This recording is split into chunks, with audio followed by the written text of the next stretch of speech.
Donc là, ce soir, on va parler des sites et applis web, des différences qu'il y a ou qu'il n'y a pas entre les deux, de la problématique justement, afin de savoir quand on a des choses un peu hybrides entre site et appli.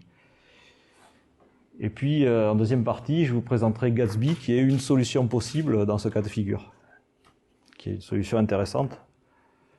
C'est pas la seule solution, c'est pas applicable à tout, mais c'est dans certains contextes c'est très intéressant. Alors pour me présenter en 2 mots, je suis architecte logiciel, Google développeur expert sur Angular depuis des années. Je fais partie de Crealid depuis, ça commence à faire pas mal de temps aussi, 9 ans. Donc Crealid, c'est une coopérative d'entrepreneurs, là où vous êtes, où on est dans les 270 co-entrepreneurs qui mutualisent une entreprise. Donc il y a des services mutualisés et chacun pilote son activité comme il le veut. Si vous voulez en savoir plus sur Crealid, il y a sur YouTube il y a une chaîne où il y a les précédents meet-up, et au premier j'avais fait une présentation qui explique le concept. Et en quoi c'est très pratique pour gérer son activité sans avoir à trop s'encombrer avec toute la gestion de toute la paperasse, les URSAF et tous ces machins-là. C'est pas nous qui le faisons. Et je fais avec un autre entrepreneur de Crealid, Jérémy, qui a pas pu venir ce soir. On a monté une marque au B2B. Et donc notre site internet, on l'a fait avec Gatsby, c'est ce qui nous a permis de le découvrir. Et je vous montrerai comme exemple pas mal de choses. Donc en première partie, on va parler de façon plus générale de la distinction ou non-distinction entre site et application web.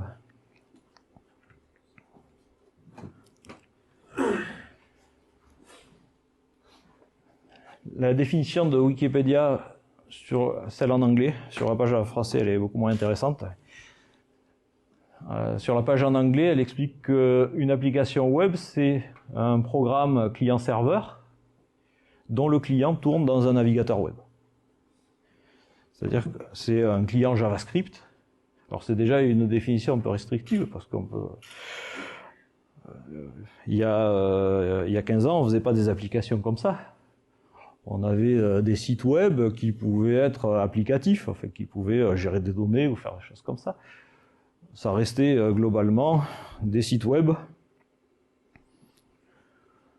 qui avaient un rôle plus ou moins de gestion de contenu, d'application. Mais le client, c'était le navigateur lui-même. C'était l'époque où personne ne voulait toucher au JavaScript. Alors c'était pas le même JavaScript que maintenant aussi. Il a quand même pas mal évolué. Et puis, peu à peu, on a voulu avoir des applications un peu plus réactives qui fassent un peu plus de choses à l'intérieur du navigateur. Donc, on a eu la notion d'Ajax qui est apparue, où on avait encore souvent différentes pages dans une application. On changeait de page web, mais on pouvait quand même faire des choses à l'intérieur et ne pas forcément changer de page à chaque fois. Il y avait quand même des choses qui se passaient à l'intérieur d'une même page. On faisait des requêtes Ajax à un serveur qui renvoyait soit des données, soit une portion de HTML pour remplacer une partie de la page. Alors ce modèle-là, je l'ai utilisé de nombreuses années. C'était pas mal à l'époque, on ne pouvait pas forcément faire mieux. J'avais fait pendant des années du JSF par exemple, où on avait des composants et tout, mais alors les composants étaient gérés côté serveur. Et puis quand on voulait rendre ça un peu plus dynamique, si on mélangeait avec du code jQuery qui lui s'exécutait dans le client, c'était quand même pas très élégant comme solution. Et, compliqué, pénible. Donc ça maintenant, ça a quand même globalement disparu. Et maintenant on voit beaucoup plus des single page applications. Donc single page application, ça correspond à la définition de Wikipédia. On a un client qui est un programme JavaScript On ne change plus de page web, c'est juste qu'il est chargé à l'intérieur d'une page web. Donc ça charge la page au début, en général elle ne contient pas grand chose, le index.html, il va surtout servir à charger un framework et les fichiers de l'application. Et après on ne sort plus de la page, c'est pour ça que ça s'appelle Single Page Application, on ne change plus de page web. Et du coup, c'est plus le navigateur qui va gérer la navigation, le fait de cliquer sur un lien, de revenir à la page précédente, c'est notre programme JavaScript qui sert de client. Donc on a changé de fonctionnement et on perd tout le fonctionnement naturel du browser web. Par contre, ça permet de faire beaucoup plus de choses côté client.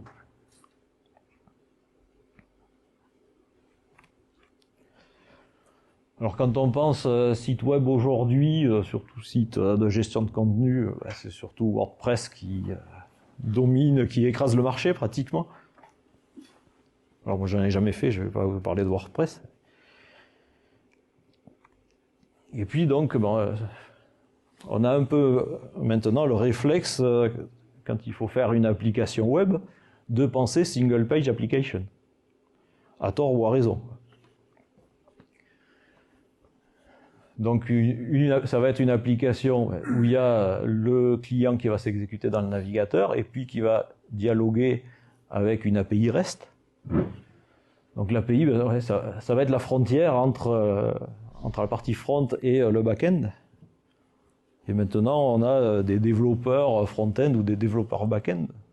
Une distinction qu'on ne connaissait pas il y a 10 ans. Quand on faisait du JSF, c'était du web, mais c'était côté serveur. Parce qu'on était développeur back-end, front-end, enfin, personne ne se posait la question. Bon, maintenant, le développeur back-end, un développeur qui serait exclusivement back-end ne touche plus au HTML ni au CSS. Bon, de ce côté-là, il y a peut-être de la chance. Et va uniquement travailler sur des données pour construire une API REST. Et c'est côté client qu'on va utiliser des frameworks faits pour ça, faits pour développer des single page applications. Donc, Angular, React et Vue sont les trois les plus répandus, et de loin. Alors il faut utiliser ce genre de framework, hein, sinon tous les mécanismes qui n'existent, enfin on réinvente la roue, c'est un travail énorme si on n'utilise pas ce genre de choses. Voilà, donc ça, c'est une grosse avancée par rapport à ce qui se faisait il y a quelques années, au fait de mettre un peu d'Ajax et puis de ne pas avoir de vrais frameworks côté client pour gérer des applications. Mais ce n'est pas sans inconvénient. Un premier, et peut-être le plus gros inconvénient des single page applications, c'est quand on veut indexer les pages de contenu, justement parce qu'il n'y a plus de pages. Donc, alors ça ne veut pas dire que c'est pas possible, mais ça veut dire que c'est plus compliqué, nettement, d'indexer des pages d'une appli qui n'en a pas. Ce ne sont plus des pages web séparées, et le moteur de recherche ne saura pas indexer ça naturellement. Donc des solutions, il en existe, hein, qui peuvent être liées au framework, que ce soit dans Angular, il y a la possibilité de faire du server-side rendering, c'est le projet Angular Universal. Dans React, il y en a aussi pour le faire, notamment avec Next. Avec Vue.js, il y a encore la possibilité. Enfin, voilà. Donc chaque framework permet, de façon plus ou moins automatique ou pratique, de faire le rendu des pages côté serveur pour envoyer le contenu HTML déjà généré, et qu'après ça reprenne la main et l'application démarre. Mais si on arrive sur une page, on a déjà la page qui a déjà été rendue côté serveur. Déjà, elle peut s'afficher plus vite, et puis surtout, les moteurs de recherche pourront l'indexer. Sinon, ils ont juste des balises script qui chargent l'appli, qui ne font pas tourner, et ça n'indexe rien. Donc ça, c'est une possibilité. On peut aussi le faire... alors, il y a des outils qui ne sont pas liés au framework, comme il y a un produit open source qui s'appelle Pre-Render, qui va faire... C'est un crawler, en fait, c'est pour naviguer dans une application et enregistrer les pages avant, et comme ça, on pourra servir ces pages déjà rendues pour les robots d'indexation. Il y a des sociétés qui proposent ce service-là aussi. J'avais rencontré ceux de SEO for Ajax. C'est une équipe qui est à Rennes, et donc qui propose comme ça d'indexer les single page applications. Ils ne le sont pas automatiquement. Ou on peut encore décider de faire ça à la main, côté serveur, si on a envie juste d'envoyer le contenu, même pas spécialement mis en forme pour les moteurs de recherche. On peut très bien se faire un peu de PHP, de Python, de ce qu'on veut, qui va servir du contenu pour les robots en dehors de l'application. Donc il y a des solutions, mais c'est quand même plus compliqué tout de suite, quoi. Après, il y a des différences de rapidité. Une single page application, il va falloir au démarrage charger pas mal de choses. Un bundle plus ou moins gros, alors les frameworks permettent souvent de faire après du lazy loading de différentes parties de l'application pour pas tout charger au début. Mais au début, il faut charger le framework et le code de l'application. Alors, on essaye de le réduire au maximum, mais c'est pas totalement anodin. C'est plus gros qu'une page web, ça dépend. Qu'une page web qui devrait être optimisée. Disons que si c'est pas un développeur bourrin qui a mis des images énormes, une page web normale s'affiche quand même plus vite, nettement. Après, par contre, ça paraît en général plus réactif à l'intérieur de l'application que le fait de changer de page à chaque fois. Bon, si c'est bien optimisé, un site peut quand même... des fois, la différence n'est pas si énorme, hein. Et ça peut très bien se passer, même avec un site qui change de page. Évidemment, si on veut une interface utilisateur plus riche, plus fonctionnelle, qui garde un contexte, on pourra faire beaucoup de choses qu'on ne peut pas en changeant de page où on perd le contexte à chaque fois. Alors même si on peut avoir un contexte qui est stocké côté serveur, pardon. Disons que le client, lui, est réinitialisé à chaque fois. Le serveur peut garder des choses en session, ce qui pose des problèmes de montée en charge. Ça pose d'autres problèmes. Donc pour avoir une interface utilisateur plus riche, les single page applications sont une meilleure solution.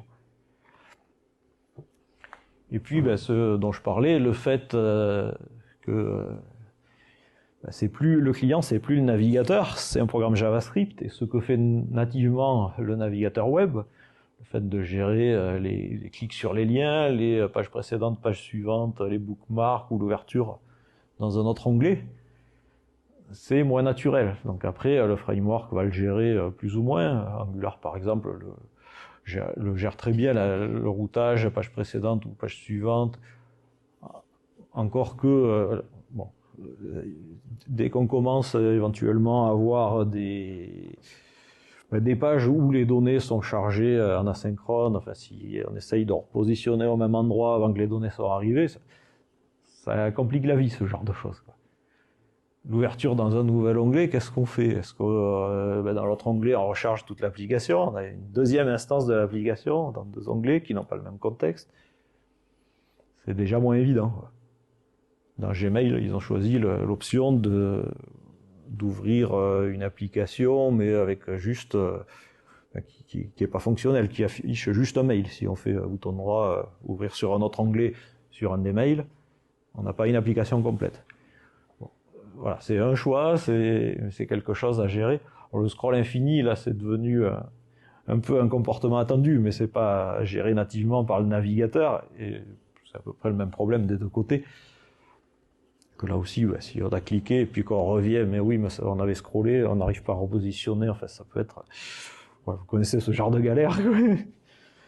Voilà, donc c'est se dire, dans tous les cas, on fait une single page application, c'est pas forcément toujours une bonne idée. Il y a des cas où il y aura beaucoup plus d'inconvénients que d'avantages, peut-être, si on n'a pas besoin vraiment d'une ergonomie très riche. Ça peut être plus coûteux, parce que déjà, il va falloir faire une API REST.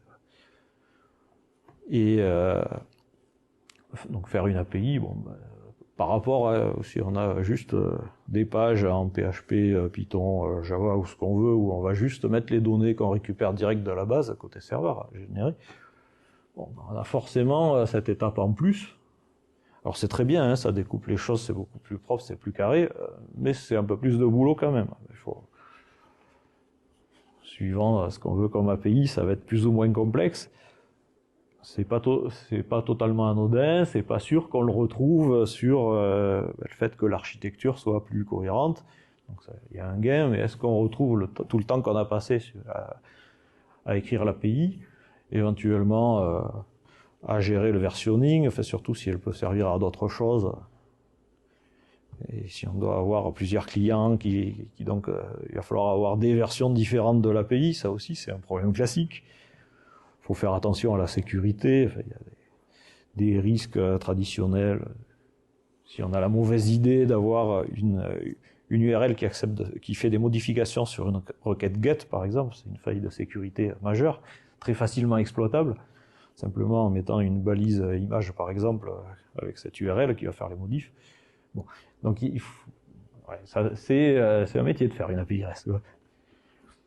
Alors, ça peut être une API REST, ça peut être du GraphQL. Ça, on va le voir avec Gatsby qui travaille beaucoup en GraphQL. Mais donc, il y a toute cette étape supplémentaire qui est très intéressante, mais qui demande quand même du temps. Donc, le fait de devoir faire attention à tous les mécanismes standards du web qu'on perd, l'indexation, les memory leaks, ça aussi. Bon, c'est pas forcément qu'on en fait plus dans une single page application, c'est qu'il se voit plus, quoi. C'est-à-dire que si dans une page web, on a fait un peu n'importe quoi en JavaScript, mais qu'on change de page, on perd tout le contexte. Enfin, tout est réinitialisé, c'est pas très grave, quoi. Peut-être que le client n'arrivera jamais à le voir. Alors que dans une single page application, si on fait n'importe quoi, je pense que ça arrive à tout le monde de se retrouver de temps en temps à chercher des memory leaks. C'est pas le plus drôle.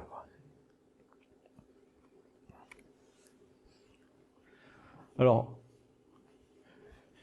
j'ai mis quelques URL, quelques sites ou applis. Dans quelle catégorie vous rangez Gmail? C'est une appli. Pour tout le monde, c'est clairement une appli. Pas de doute, ouais. Trello, pour ceux qui connaissent. Une appli. Oui. Les deux hein, sont des single page applications, et il n'y a pas de doute, fonctionnellement, ce sont des applications. Une interface comme ça, c'est difficile à la faire en changeant de page web dès qu'on clique quelque part. Amazon.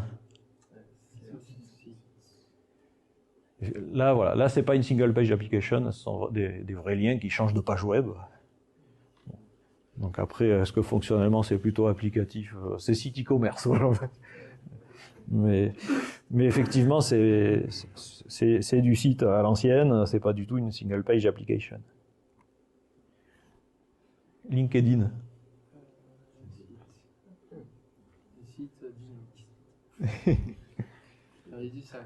Fonctionnellement, c'est entre les deux. Ouais. Ouais. C'est une single page application, LinkedIn. Mais c'est vrai que la différence ne saute pas toujours aux yeux. Hein. Des fois, vous allez en voir qui sont beaucoup plus forts. Le Monde. Site. Gestion de contenu, la fiche du code. Beaucoup de contenu. Mais... Les Échos. Pareil. Eh bien, pas du tout, en fait. Le Monde, c'était des pages différentes, ils changent de page chaque fois. Les Échos, c'est une single page application en React. Et l'équipe les trois, en fait, c'est des progressive web app. Je vais en parler après. L'équipe, c'est aussi une single page application en Vue.js. Donc finalement, on a trois journaux. On se dit c'est la même chose, et puis ce sont des technos complètement différentes, et des approches complètement différentes. Donc finalement, c'est pas tellement... Là, le fonctionnel est le même, mais ils ont choisi des méthodes opposées. Twitter, à votre avis?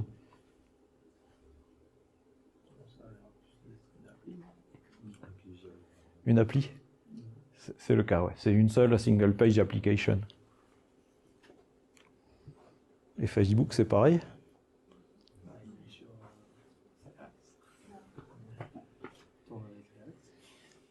Oui, il tourne avec React, ça c'est vrai. Il y a des chances. Et À moitié. À moitié. En fait, chaque page de profil, quand on est sur le profil de quelqu'un, tant qu'on reste dans ce profil, c'est une single page application. Dès qu'on change de profil, c'est un lien externe. Donc il change d'appli. Et vu qu'on n'a qu'un profil, on ne le voit pas. On n'a qu'un profil. Ah, Enfin, non, quand tu cliques sur un lien qui t'envoie sur quelqu'un d'autre, ça sort de l'appli. Il change d'appli. Autant Twitter reste tout le temps sur la même. Là, ils n'ont pas pris la même approche dans Facebook, ils changent souvent d'appli. En fait. Tu es dans une appli, tant que tu cliques sur les liens à l'intérieur, dès que tu as un lien externe, hop, il recharge une nouvelle page, une nouvelle appli. Et pourquoi pas, hein, enfin, il ne faut pas les faire trop grosses non plus, les single page applications. J'avais bossé pour un client où ils voulaient faire, ils avaient tout ça, une grosse assurance, et ils voulaient faire une seule single page application pour leur intranet avec toutes les applis dedans. C'était pas une grande idée à la base. Bon, il fallait leur expliquer comment ça marchait, mais elle se serait écroulée sous son propre poids. Et puis, j'imagine qu'il aurait fallu une demi-heure pour la charger. Enfin, c'était totalement invraisemblable. Bon, là, ça n'aurait pas été à ce point-là, mais pourquoi pas changer régulièrement. Avoir des petites applications, c'est parfois une bonne approche. Ne pas essayer de tout mettre dans la même. Et GitHub.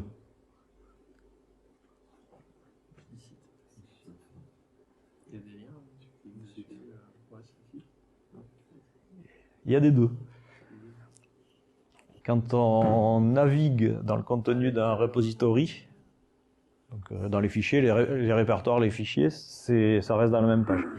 Donc il y a une single page application pour la navigation dans un repository. Par contre, ce qui est en dehors, les issues, enfin tout le reste, en fait, ce qui doit être indexé, c'est des pages séparées.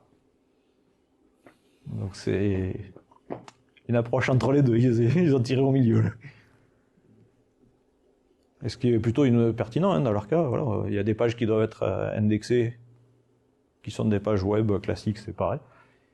Et par contre, après, dans le contenu, il n'indexe pas le code. Donc, de toute façon, là, c'est de la navigation sans changer de page.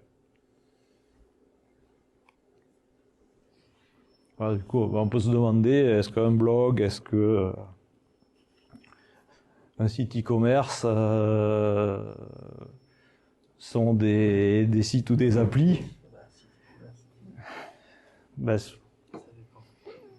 souvent, le fonctionnel, finalement, ne nous dit pas ce qu'il faut faire. En fait. Après, ça va être suivant le besoin. Site e-commerce, c'est évident qu'on va vouloir indexer, et puis le blog aussi, indexer les articles, les produits qu'on vend.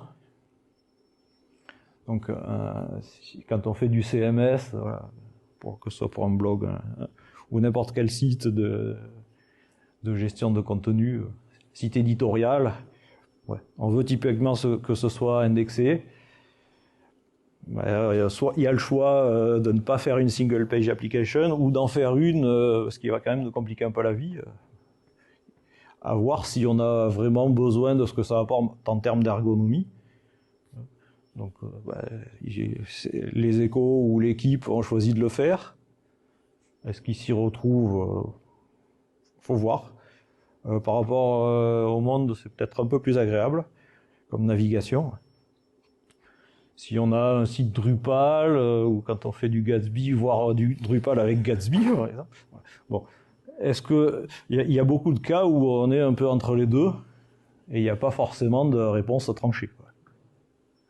Et les choix, finalement, ça va être par rapport qu'est-ce qui est important d'abord en termes d'ergonomie, hein, ergonomie au sens large, vitesse de navigation et tout, de chargement. Voilà, il faut penser à toutes ces problématiques. Qu'est-ce qu'il va falloir faire pour l'indexation? Est-ce que ça va bien s'indexer ou pas? Pour voir quelle sera la meilleure des solutions. Les deux ont des avantages et des inconvénients. Il n'y a pas forcément un choix plus évident. Et les progressive web apps dans tout ça? Vous savez ce que c'est, les progressive web apps? Non? Un peu l'évolution de la suite du responsive, en fait, c'est ça? C'est un peu, ouais. C'est la suite, enfin, en application embarquée aussi. Ouais. Donc les progressive web apps, effectivement, c'est un peu l'aboutissement du responsive. Au départ, c'est Google qui a commencé à recommander ça, justement un peu comme approche pour avoir des applications qui peuvent être indexées. Parce que c'était le problème de tout le monde. Hein. Comment, c'est bien de faire des single page applications, mais comment on peut les indexer? Donc ils ont appelé ça Progressive Web App. Le progressif, c'est pour dire que, alors c'est pas progressive dans le temps, mais c'est qu'elle peut être plus ou moins élaborée, l'application, enfin elle va permettre plus ou moins de choses en fonction des capacités du navigateur, enfin, ou du client du moins. C'est-à-dire, s'il n'y a pas de JavaScript, par exemple pour un robot d'indexation, ben, ça doit quand même afficher des pages web. On doit avoir une application avec des liens, des pages. Alors, tout ne fonctionnera peut-être pas, ce sera moins dynamique dans les pages, mais elle doit pouvoir fonctionner normalement sans JavaScript, avec JavaScript désactivé.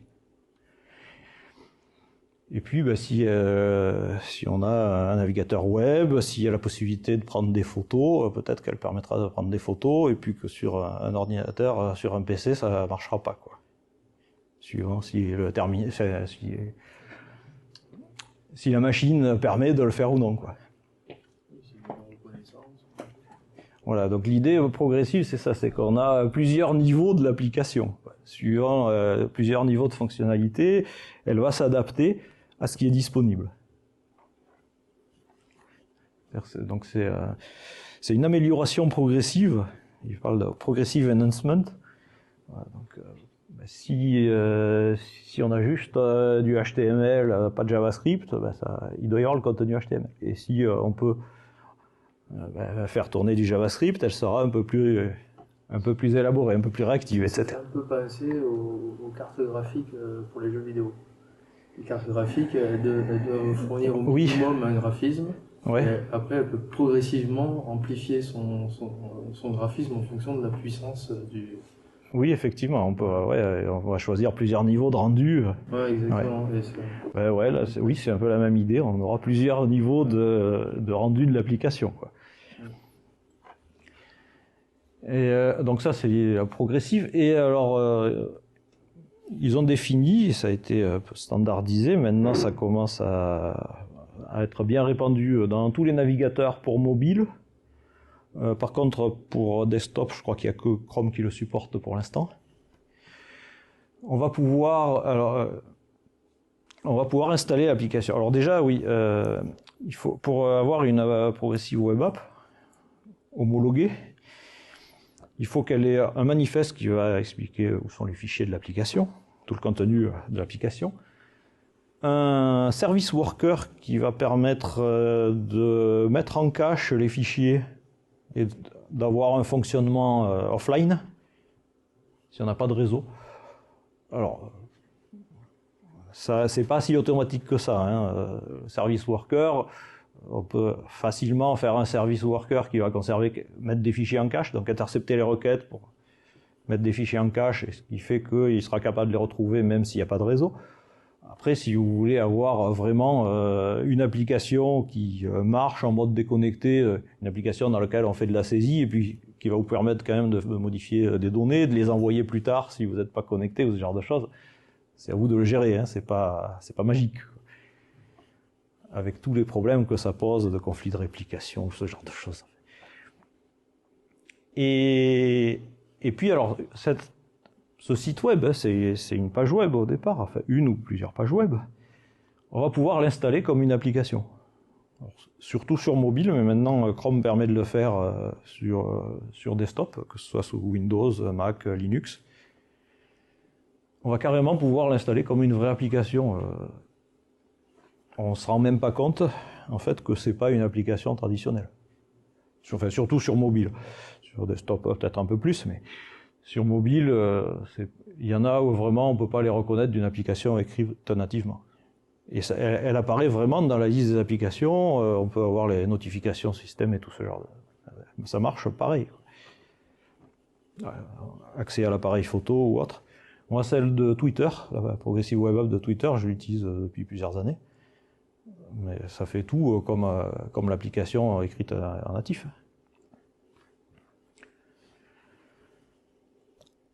Et une application, c'est une Progressive Web App, c'est pas forcément une single page application.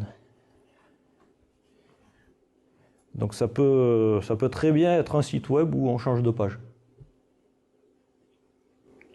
Vis-à-vis du terme WebView, c'est... Le WebView, oui, c'est ça. WebView, c'est le navigateur, c'est juste l'intérieur, quoi. C'est juste l'affichage web, mais sans les menus, les boutons. Les WebView qu'on peut faire aujourd'hui, c'est on les transforme en APK et après c'est un container et il y a l'internet dedans, sauf qu'il n'y a plus les barres. Oui. Et la différence là. La différence, c'est qu'on ne fait pas d'APK. Ouais. Justement. Ah, on fait pas d'APK. On fait pas d'APK. En fait, c'est le site web. Le site web. On va sur le site web et il nous dit est-ce que vous voulez installer ce site web, mais on n'a pas packagé d'application. Il n'y a pas de package. Voilà. Alors qu'on pouvait packager une appli web avec Cordova par exemple. Donc ça existait depuis des années, mais là maintenant, c'est carrément un site web qu'on peut installer.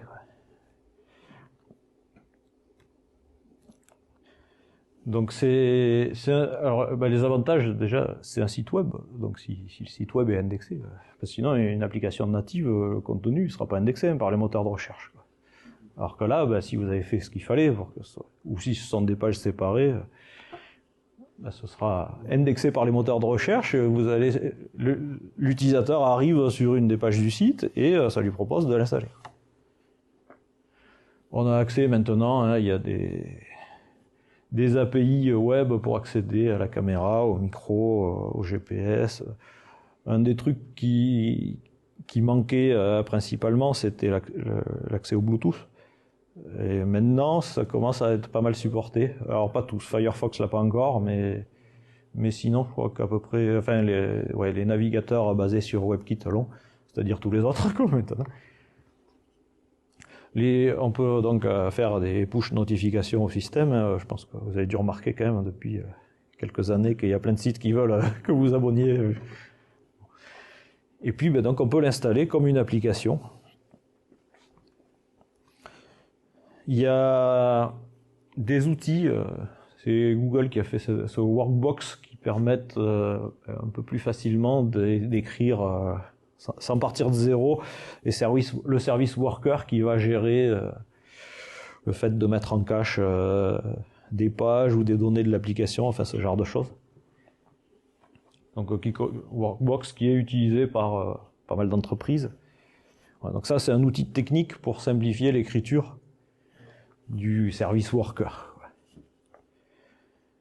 Donc des Progressive Web App, vous en avez peut-être utilisé sans le voir. Parce qu'en fait c'est un site web. Alors, voilà quelques exemples. Les applications de Google Drive, Maps, Photos. Donc vous allez sur le site, vous pouvez dire installez-le comme une appli.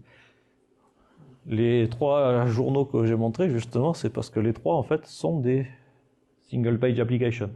Même Le Monde qui n'est pas, pardon, justement, Le Monde n'est pas une single page application, mais c'est une Progressive Web App. Le site de Twitter, Uber, Starbucks, ça commence à se répandre pas mal.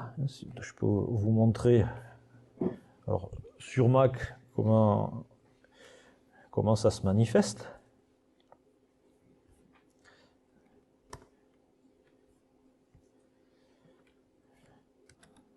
Si je vais sur Le Monde, par exemple,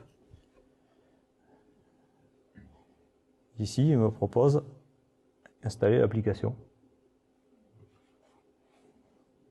Donc là, il m'a installé l'application.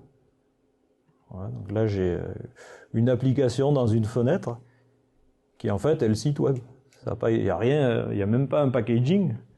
Alors, il y a le manifeste qui lui dit qu'est-ce qu'il fallait embarquer quand même. Voilà. Mais après, on la voit dans les applications. J'ai une application installée maintenant. Voilà. Donc c'est ça, les Progressive Web App. Ça a un intérêt parce que c'est vraiment, là on est entre le site web et l'application native, avec l'avantage que les moteurs de recherche vont pouvoir trouver les pages. Ce qui est impossible avec une application native, il n'y a pas besoin d'aller la chercher dans un App Store quelconque. Et donc ça, sur mobile, c'est quand même plutôt sur mobile qu'on va installer des applications. Et sur mobile, maintenant, tous les navigateurs le supportent, même Safari. Ça a été le dernier. Apple a un peu traîné des pieds. C'était pas tout à fait leur business model de permettre d'installer des applications en dehors de l'App Store. Mais ils ont rajouté le support des services workers dans Safari pour qu'ils puissent faire ça. Et donc maintenant, ça, c'est supporté partout. Donc c'est pas encore un raz-de-marée. Il y a plein de monde qui qu'on n'avait même pas. Et puis l'icône dans Chrome, elle a été assez discrète. Alors sur mobile, il y a un bandeau qui propose en bas de l'écran d'installer l'application. Ça se voit un peu plus. Mais je pense que ça a un bel avenir. À mon avis, les applis natives, donc écrites en Java ou autre, natif Android ou natif iOS, il y a de moins en moins besoin d'en faire pour tout ce qui est appli de gestion. Évidemment, pour les jeux, c'est autre chose. Pour des applis de gestion, on peut faire à peu près tout ce qu'on veut dans du web. Et du coup, si un site web peut être installé comme ça, comme une appli, il n'y a rien à réécrire, même pas de packaging à faire, bah, ça a quand même de gros avantages. Et donc, on dit qu'il faut faire du mobile first, mais je pense que il faut penser maintenant aussi à faire du progressive web app first. Pensez tout de suite un site web, site applicatif, pour qu'il puisse s'installer comme une application, comme une progressive web app. Et on va voir avec Gatsby que c'est facile à faire. Et pour les single page applications, là, ça dépend. Il ne faut pas forcément le considérer comme un automatisme, parce que ça a des avantages, mais pas que des avantages, il y a quand même aussi des inconvénients assez lourds. Alors, moi j'aime beaucoup, mais c'est vrai que moi, depuis qu'il y a des frameworks comme Angular, React ou autre, je trouve que ça a vraiment changé la donne. Ils apportent énormément, mais ça m'arrive aussi parfois de voir des clients qui ont fait d'arriver sur un projet, faire un audit sur des applications qui ont été faites avec Angular par exemple, pour lesquelles je n'aurais pas forcément utilisé ça. Quand il n'y a pas grand-chose d'apport en termes d'ergonomie et que c'est surtout des milliers ou dizaines de milliers ou centaines de milliers de pages à indexer, c'est pas forcément... disons qu'il faut vraiment y réfléchir à deux fois. Et surtout pas arriver à la fin du projet comme certains et se dire comment j'indexe mes pages maintenant. Oui, mais... Voilà.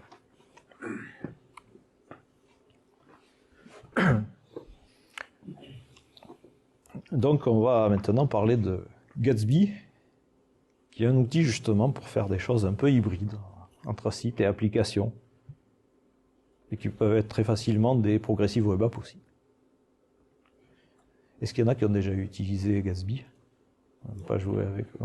C'est une découverte pour tout le monde. Alors moi, ça fait pas très longtemps que j'y ai touché. J'en avais un peu entendu parler, mais j'avais pas eu l'occasion. Et puis, quand on a créé, avec mon associé Jérémy, il fallait créer notre site au B2B. Mais je suis plutôt habitué à faire des applications que des sites, pour tenter que la distinction existe. Bon, là c'était vraiment du site de contenu, site vitrine, et il y a des problématiques différentes. Il y a des choses, surtout quand c'est une application qui n'a pas besoin d'être indexée, qui est interne. Voilà, une application métier, avec des utilisateurs qui vont travailler dessus pendant des heures, si la première page met quelques secondes à arriver, c'est pas trop gênant, quoi. Même si ça va prendre 20 secondes, enfin, on essaye toujours que ça aille le plus vite possible, mais les contraintes ne sont pas tout à fait les mêmes. Là, maintenant, sur du site public, les utilisateurs sont de plus en plus pressés. Donc il faut que ce soit rapide, que ça ait un fonctionnement moderne. Les images, c'est un gros problème. Parce que une grosse image, alors si je vous montre le site,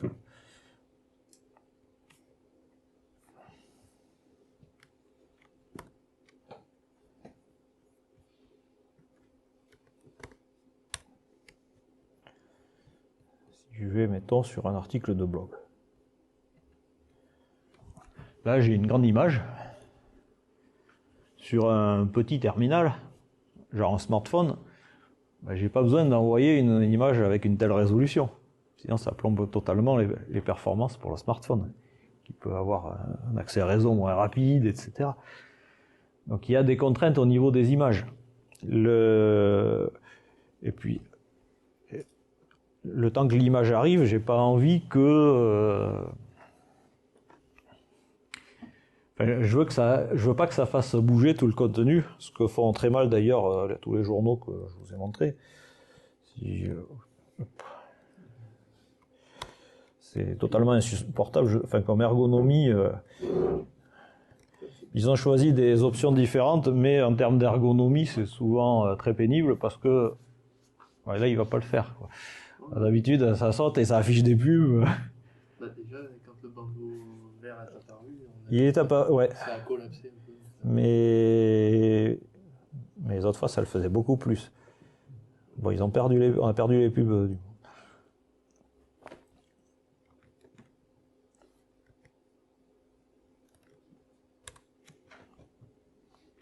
Ça commence à... Ça, on n'a pas envie, quoi. Ça bouge, ça, on est en train de lire, ça décale tout, enfin, c'est insupportable. Donc finalement, ils se prennent la tête à savoir faire une single page application ou pas en faire. Déjà, ils devraient commencer par de l'ergonomie de base. Oui, c'est pas les développeurs qui font ces choix-là, peut-être. Ouais. Mais...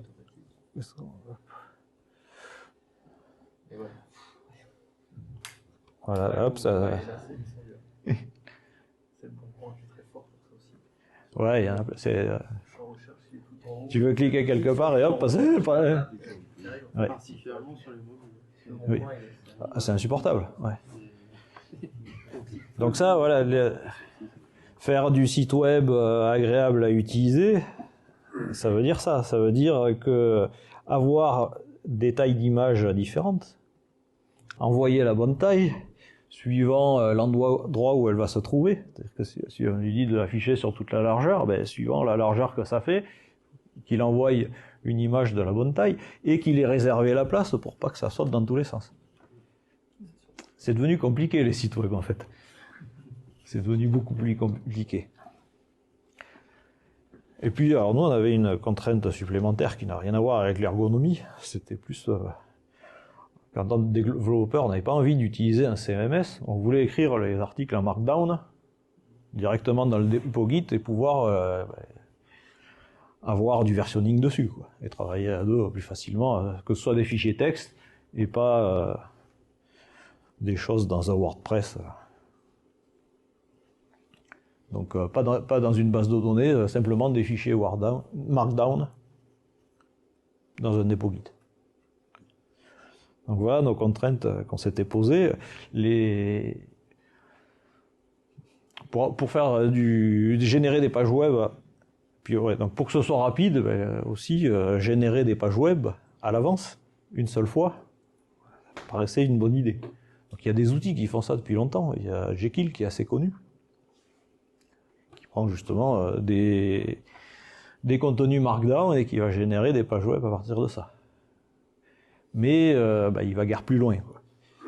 Il génère du site déjà, ça ne sera pas de l'application, il ne traite pas ces traitements d'images et tout, ça va pas si loin. Donc c'est pour ça qu'on s'est tourné vers Gatsby. Alors Gatsby, c'est un outil qui est c'est un générateur en fait, qui est écrit en React. Et pour accéder aux données, au contenu à mettre dans les pages, il utilise GraphQL.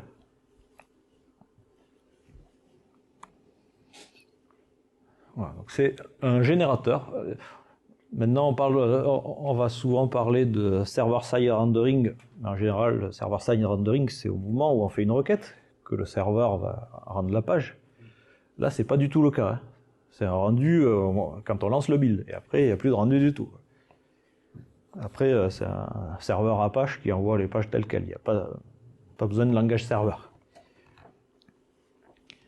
Donc c'est du build-time rendering, si on ne veut pas confondre avec le server-side rendering qui est fait au moment de l'exécution. Là, c'est totalement différent de ça.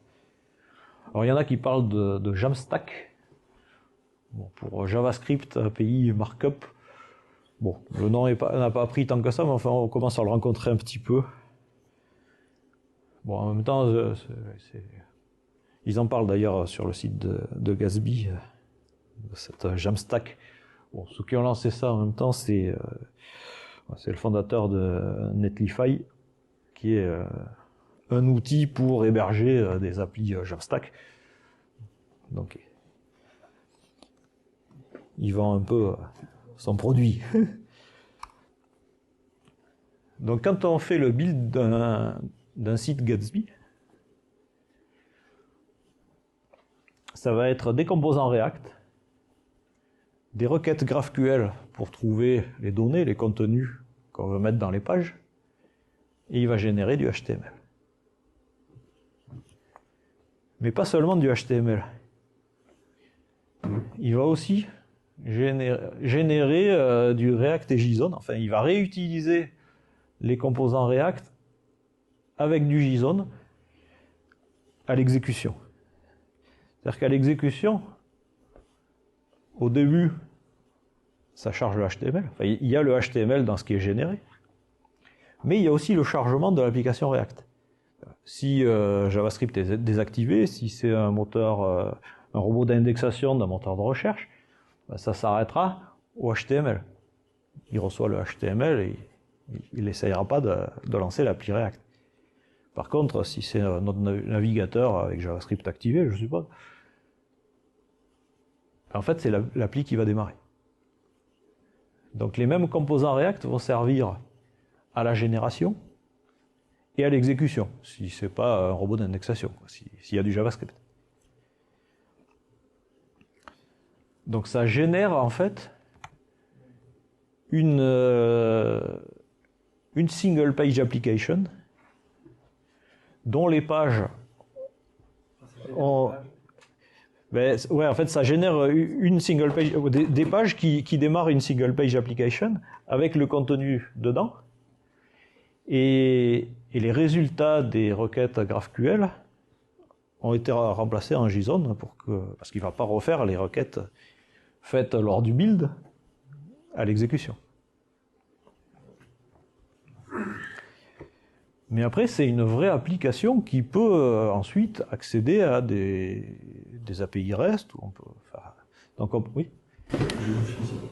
Juste une question. En fait, si je comprends bien, en fait, quand on fait le build, on récupère les données en fait, qui ont été générées par le GraphQL. Oui. Mais en fait, elles sont stockées dans le JSON et dans le HTML, que dans le JSON. Dans le JSON, le JSON est dans le HTML, mais il est dans la page web. Mais après, dans le HTML, on a directement les données au bon endroit. En fait, ce ne sera pas les objets JSON, ce sera le titre de l'article en haut. Enfin, ouais. Il a fait le rendu du HTML, mais il va pouvoir aussi réutiliser les mêmes composants qui normalement... C'est-à-dire que le composant React qui ici reçoit les données en GraphQL, là il fait vraiment la requête où on lui dit d'aller chercher tel article du blog par exemple. Et après il va réexécuter le même composant mais en lui passant, sans refaire la requête, en lui passant les données, le résultat de la requête en JSON. Vu que HTML est déjà généré, pourquoi réécrire, refaire le build, enfin, le runtime, pourquoi ils réutilisent le React avec les données pour afficher le même rendu à la fin. Ben, c'est pour Est-ce qu'on... qu'il y a une différence de rendu entre le HTML qui est généré au début et après la régénération du HTML avec les données au format JSON et les composants? Normalement, non, mais l'idée, c'est que le HTML, c'est pour que ce soit indexable. Ouais. Mais si on peut faire tourner une application, une single page application, ben, en fait, il génère une single page application. Donc là, c'est vraiment l'idée du progressive enhancement des progressive web apps. C'est-à-dire que si on peut avoir que le HTML, ben le HTML marchera. Si on a des interactions avec des autres composants sur la même page, on va pouvoir le faire C'est ça. grâce au Ouais. composant React qui est derrière. Je peux vous montrer la différence avec et sans JavaScript sur le site. Vous allez voir. Donc évidemment, il y a quelques trucs en moins s'il n'y a pas de JavaScript. J'avais fermé. Donc là, par exemple, quand on arrive sur la page, il y a un carrousel d'images. On peut cliquer pour passer à l'image suivante. Et puis sinon, on attend un peu, ça scrolle tout seul. On a, bon après, c'est tout ce qu'il y a d'un peu dynamique. Après, c'est juste des pages, hein, on peut voir. Donc là, on a JavaScript. Si je désactive JavaScript dans un autre onglet, alors c'est comme ça, disable JavaScript. Voilà, là, il n'y a plus de JavaScript dans cet onglet-là.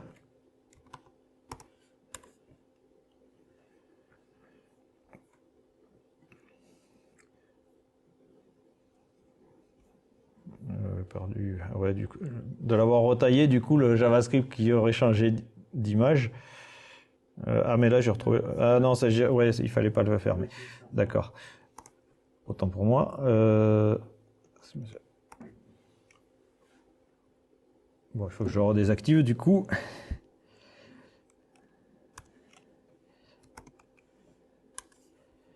Donc, ouais, tant que j'ai les outils de développement ouverts. Donc là, j'ai pas de JavaScript. J'arrive sur la page ici, sans JavaScript. Ça m'a quand même affiché la page. Alors par contre, ben là, les clics qui faisaient passer à l'image suivante, ils ne marchent plus. Hein. C'est une méthode d'un composant React. Mais le reste marche. Hein. Le site, les différentes pages fonctionnent. Je peux aller sur toutes les pages. Par contre, l'image, là, chaque fois que je recharge, j'ai la même. Alors que dans la version avec JavaScript, c'est pas la même. Ouais, c'est bon, là, ça doit pas être. C'est fausse alarme. Parce que là, le composant React, quand il s'exécute, il prend une image au hasard. Donc sans JavaScript, ben, c'est l'image qu'il a pris au hasard lors du build. Et je retrouve toujours la même. Alors que s'il s'exécute dans le navigateur parce que JavaScript est activé, ben, à chaque fois, j'aurai une image différente. Je peux tomber 2 fois sur la même, mais c'est un hasard. Donc c'est vraiment cette idée de progressive enhancement. Il a généré des pages web avec des vrais liens qui peuvent permettre de naviguer dans le site. Évidemment, on peut avoir quelques trucs qui ne sont pas fonctionnels, mais ouais. C'est un état initial en fait au final. Bah, Quand le JavaScript est coupé, il y a au moins un état initial. Il y a un minimum d'applications qui fonctionnent, oui. Voilà. Ouais. L'état initial et après. Et après, bah, avec JavaScript, là, ça devient une single page application. Donc, il réexécute les mêmes composants React. Mais là, vraiment, on est dans l'application où on peut faire ce qu'on veut. Là, du coup, on peut accéder à des API et tout. Alors que sans JavaScript, on ne pourra pas. Ouais. Donc là, quand tu cliques pour faire sortir Oui. ça va chercher l'image suivante dans les données JSON qui sont stockées dans la page. Oui. Alors je peux vous le montrer ce composant. Alors src components home, c'est la home page, le home carousel, comme son nom l'indique, à agrandir. Ouais, c'est du TypeScript, c'est du JSX en TypeScript. Voilà. Donc on a un composant React qui a des méthodes next, previews, qui sont appelées quand on clique. Voilà, ici on clique, il fait un this.preview, this.next sur les boutons. Et puis au démarrage, component dynamo, quand le composant est monté, alors déjà dans le constructeur il tire l'image au sort. Et puis après il démarre en cet intervalle quand le composant est monté. Et du coup, donc ça, ben, c'est exécuté. Alors pas le next et le preview, le constructeur est exécuté et le rendu est fait. Donc la méthode render qui va générer ça, le HTML. Donc c'est ça qui est exécuté lors du build, une seule fois. Et alors les images, c'est une requête GraphQL. Donc là alors je vais vous montrer, c'est un fichier YAML qui se trouve, voilà, home photo. Les données sont en YAML. Donc du YAML où on a en identifiant le fichier de l'image, ce que je veux mettre en légende dessous, alt. Voilà. Donc des données. C'est une mini base de données d'images dans un fichier.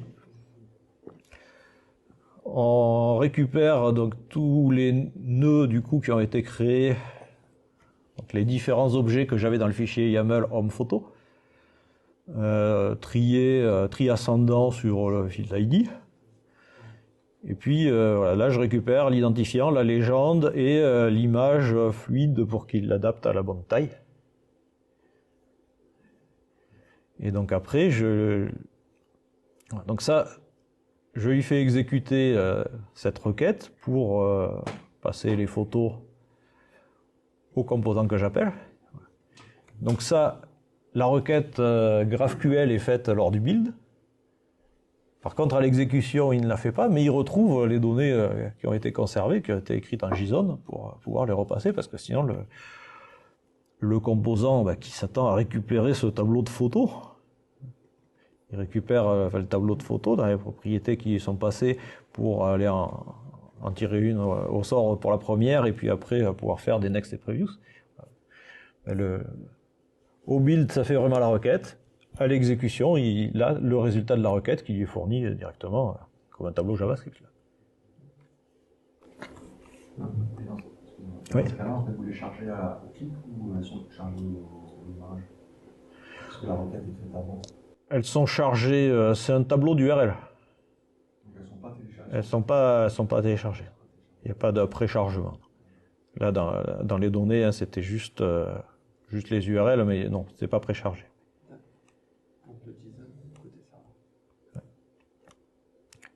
Et donc, si je reviens. Donc voilà le principe de fonctionnement. Alors, on va pouvoir mettre des pages en dur déjà, c'est le plus simple. Certaines pages du site, la page contact, les mentions légales, vous faites tout un tas de pages qui n'existent qu'une fois dans le site. Donc ça va être tous les fichiers qu'on va mettre, les composants React qu'on va mettre dans src/pages, dans page, et tous les répertoires. Donc là-dedans, c'est une arborescence du site avec toutes les pages en dur. À chaque fois, on va avoir, donc dans des fichiers en général, JSX en JavaScript ou TSX en TypeScript, un composant React et la possibilité d'avoir une requête GraphQL. Il n'y en aura pas pour toutes les pages, certaines c'est juste un affichage en dur, d'autres vont faire une requête.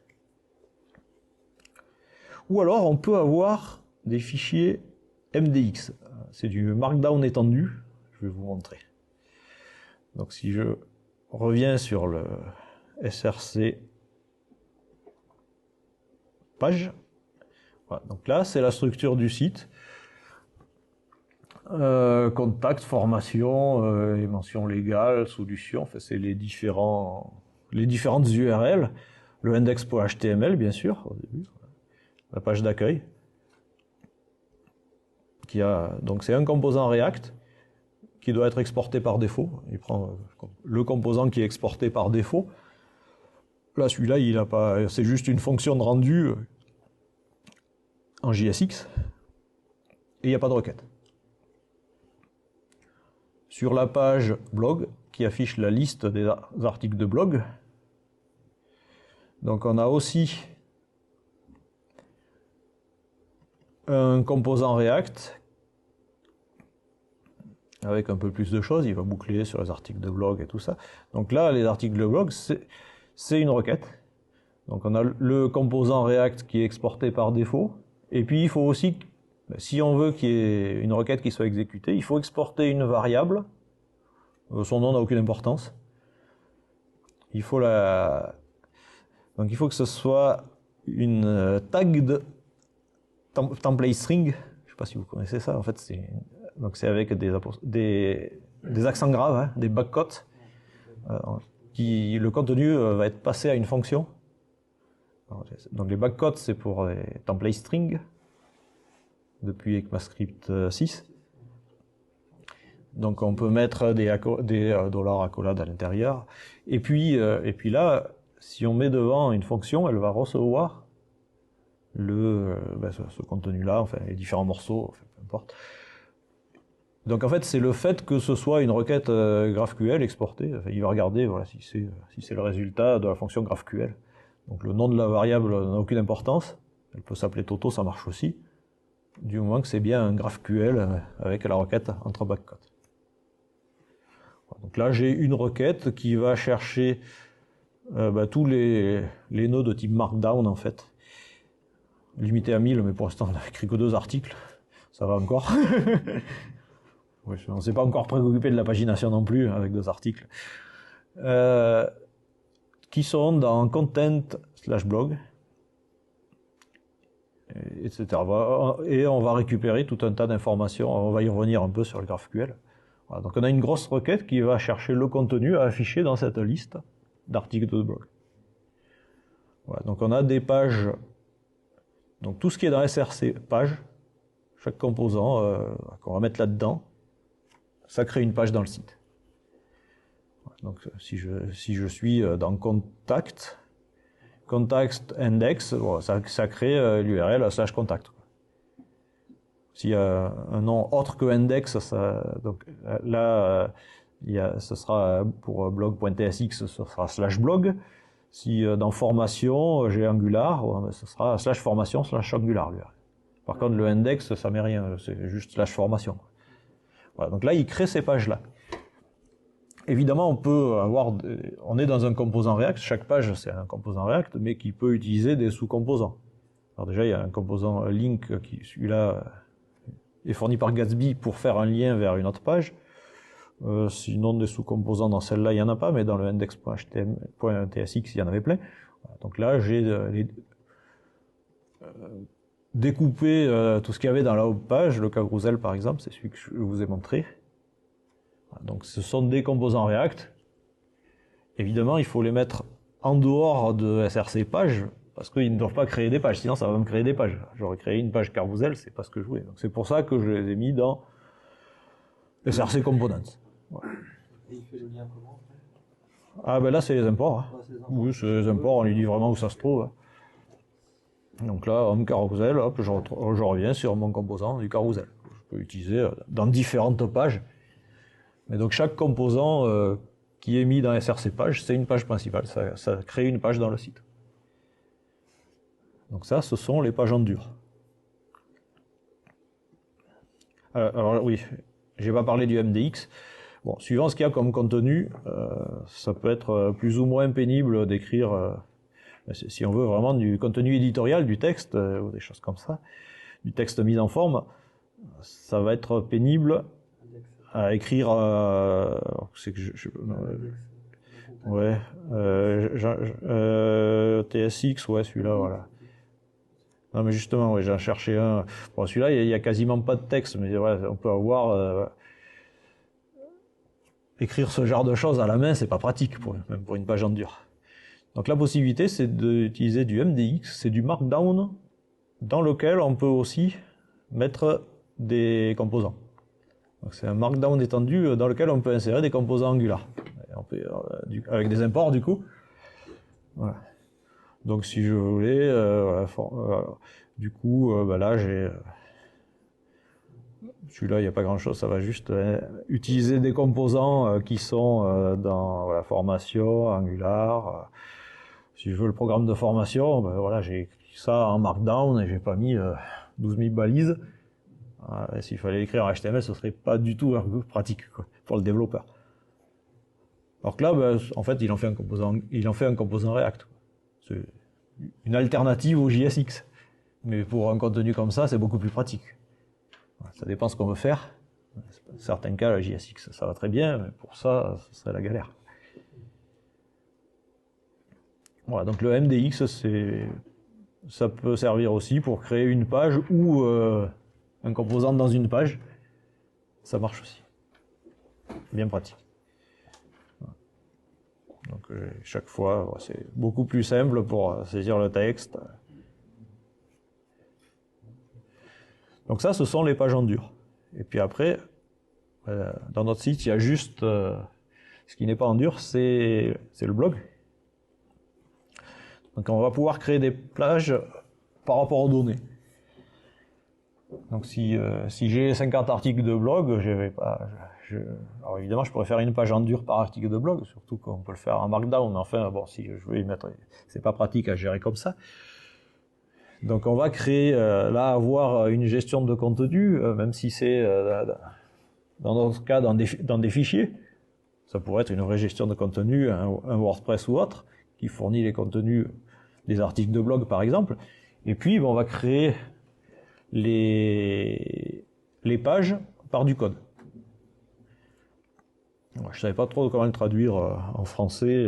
J'avais créé d'après les données. En fait, c'est ce qu'ils appellent les programmatically created pages.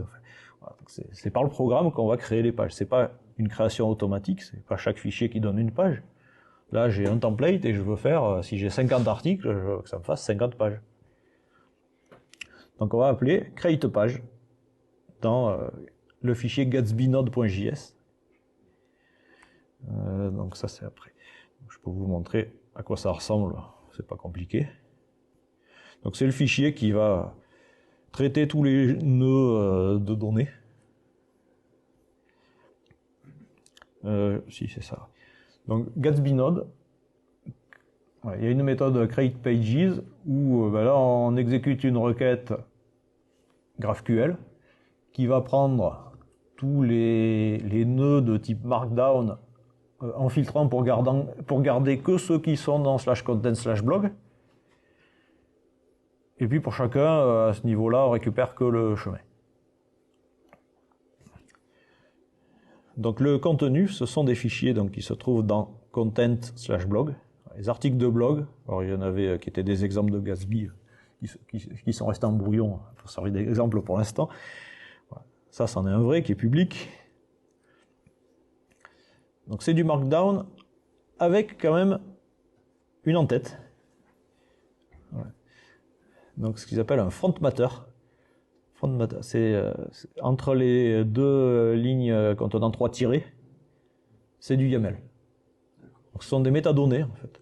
Donc derrière c'est parsé en Markdown, c'est du Markdown, mais on peut avoir des métadonnées parce que là dans le Markdown, je pourrais pas, si je veux mettre des tags, des catégories, auteur ou autre, une image de couverture, etc. Donc ça c'est ce qu'ils appellent front matter et on le récupère ici, voilà. Là, on lui dit de récupérer la donnée passe du front matter. Donc ce que j'avais, il y en a plein d'index.html, ouais, c'est celui-là. Ça me récupère cette donnée-là. Et donc une fois qu'on a récupéré les nœuds avec les chemins de tous les articles, on va boucler. pour appeler create page en lui passant le chemin de la page, l'URL, et le composant à utiliser, composant React. Donc pareil, un fichier qui contient le composant React exporté et éventuellement une requête GraphQL exportée. Et puis on peut rajouter des données supplémentaires pour le composant. Donc là j'ai ce fichier qui du coup n'est pas dans page parce que c'est pas une page, c'est un template qui sert à créer depuis. Donc je l'ai mis dans template. C'est le seul template en fait du site. Donc il a une requête. Alors on aurait pu, c'est parfois plus efficace sur des gros volumes, faire tout récupérer dans le Gatsby Node et passer les données en appelant create pages. Bon, là c'est pas le cas. J'ai une requête, chaque article en fait va faire une requête pour récupérer toutes les données à l'article. Cette fois il y a beaucoup plus d'informations. Et puis voilà, il y a le composant React qui a son JSX, enfin du TSX là, qui va mettre en forme le HTML correspondant à cet article. Voilà, donc là on crée comme ça dynamiquement à partir des données, du contenu, des pages, en bouclant, en appelant chaque fois create page.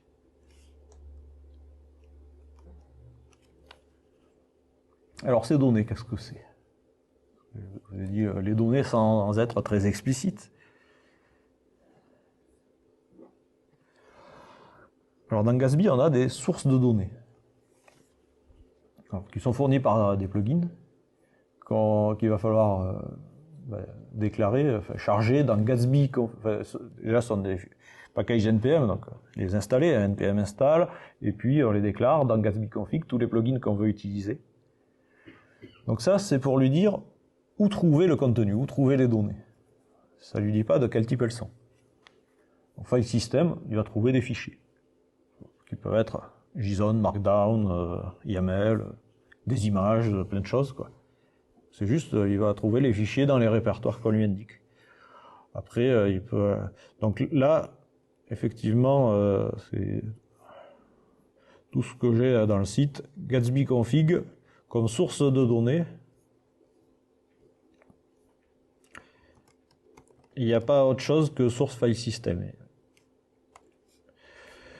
Il y a 3 fois source file system pour recharger dans des répertoires différents, avec tous les sous-répertoires dedans. Le src page, déjà, celui qui sert à créer les pages du site, les pages en dur, et puis tout ce qui est dans content et dans src image. Donc là, ça charge des fichiers.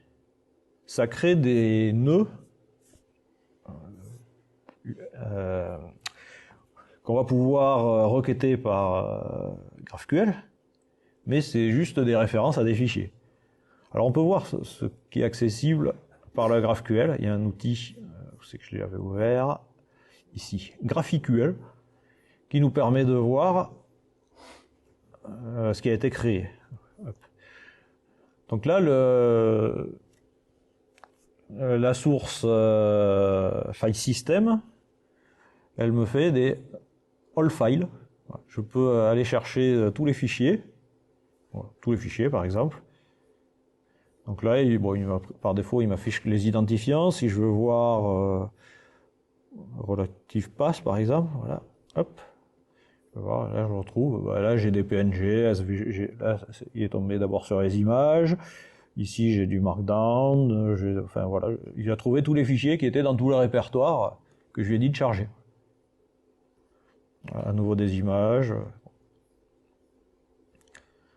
Donc là, si j'ai juste des choses comme ça, c'est pas forcément très pratique. C'est la première phase, ça. C'est les sources. Alors des sources, il y en a plein d'autres. Hein. Moi, je voulais que ce soit dans le projet, donc dans le même dépôt Git. Mais après, on peut aller chercher. Il y a des sources pour accéder à une API. Éventuellement, il y en a une plus spécifique pour accéder à une API S3, à une API GraphQL, à une base de données SQL. J'ai mis 2 fois SQL. soit MySQL, Postgre, Oracle ou autre. Il y a des sources MongoDB, Firebase, flux RSS. Et puis il y en a des plus spécifiques qui vont permettre d'aller chercher du contenu dans WordPress, dans Drupal, dans Wikipédia, dans Contentful. Alors celles que j'ai mis en gras, ce sont celles qui sont fournies avec Gatsby. Et puis les autres sont des plugins communautaires.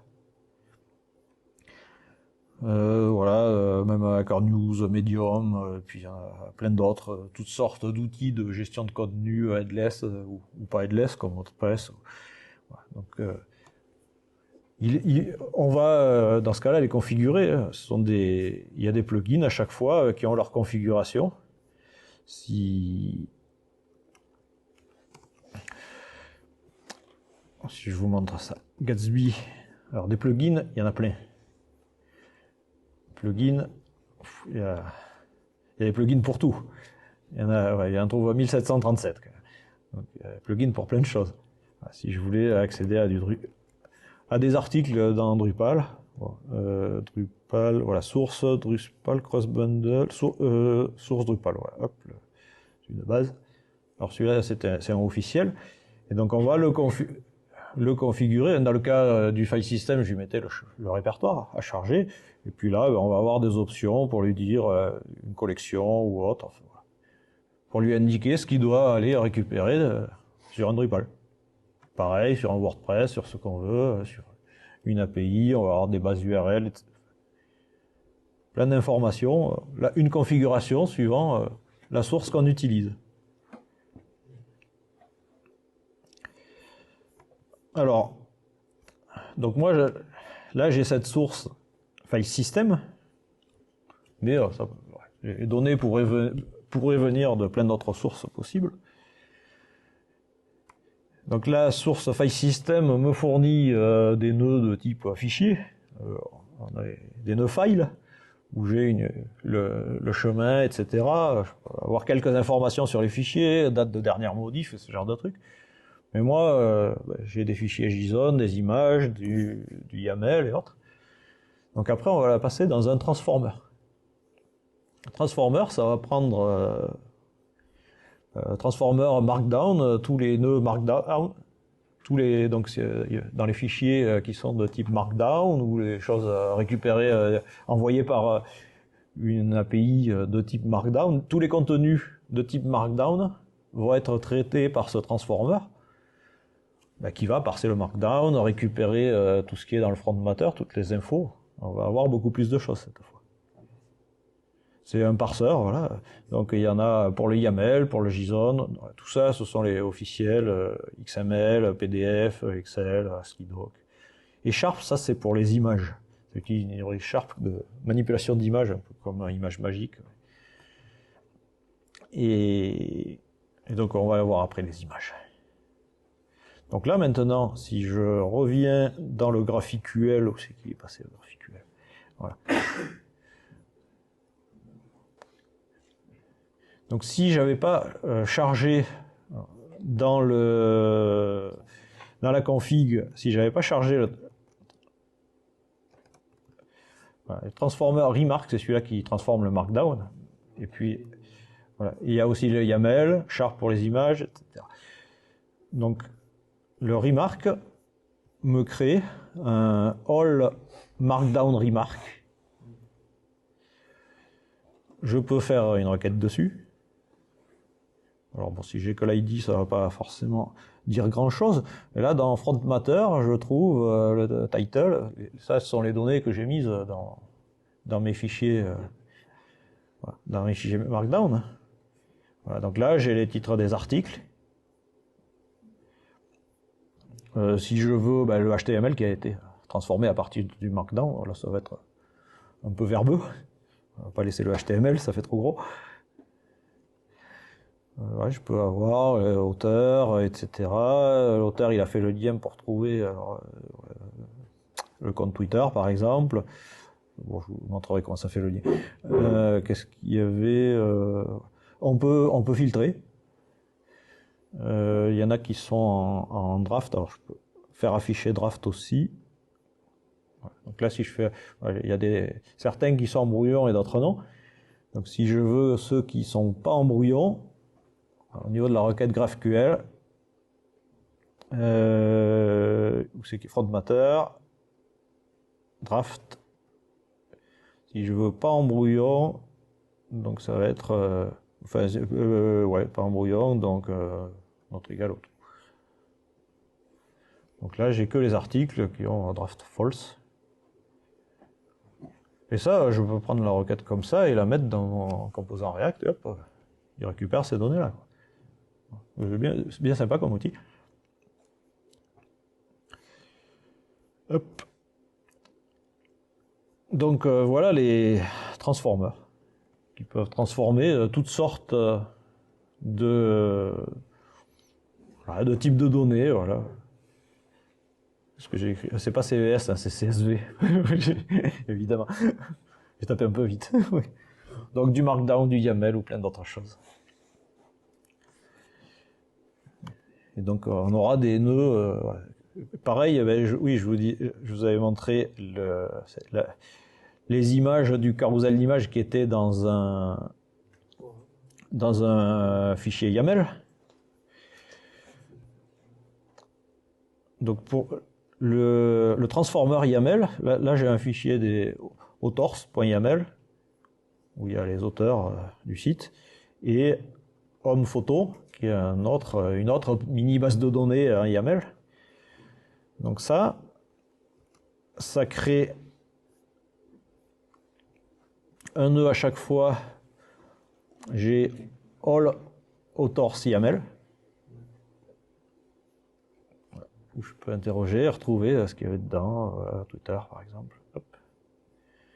Et all home photo YAML où je veux avoir home photo. Non mais c'est que je suis en train de. J'avais pas fermé l'autre. Hop. Donc si je veux la légende et alt, enfin, voilà. Et le chemin de l'image, où c'est que les images absolue pas. Donc là, pareil, je peux faire des requêtes sur ces nœuds qui ont été créés à partir des fichiers YAML.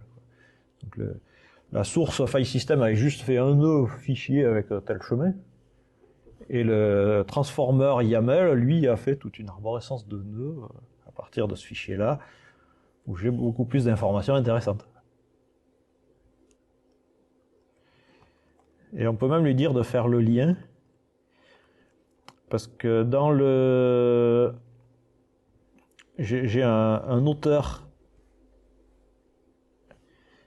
dans les articles, ici, un ou plusieurs auteurs même,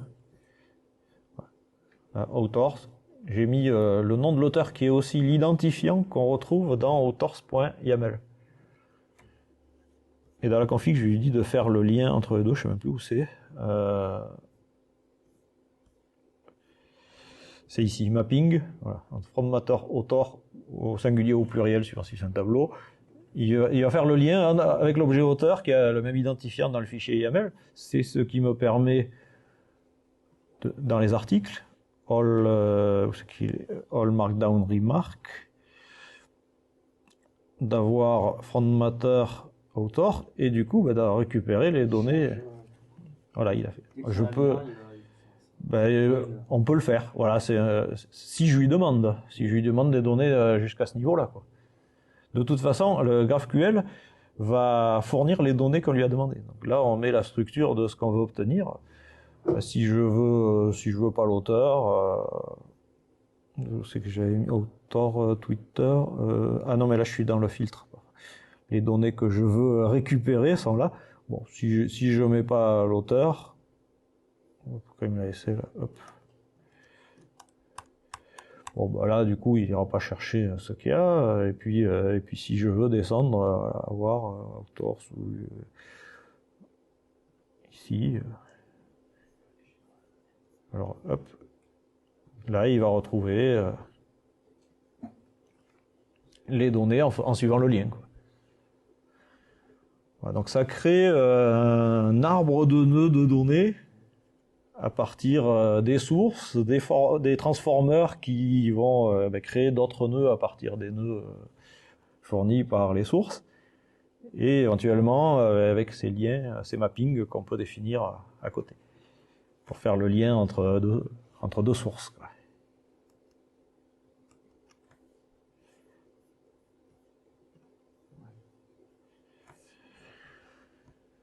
Voilà, donc ça c'était les sources et les transformers.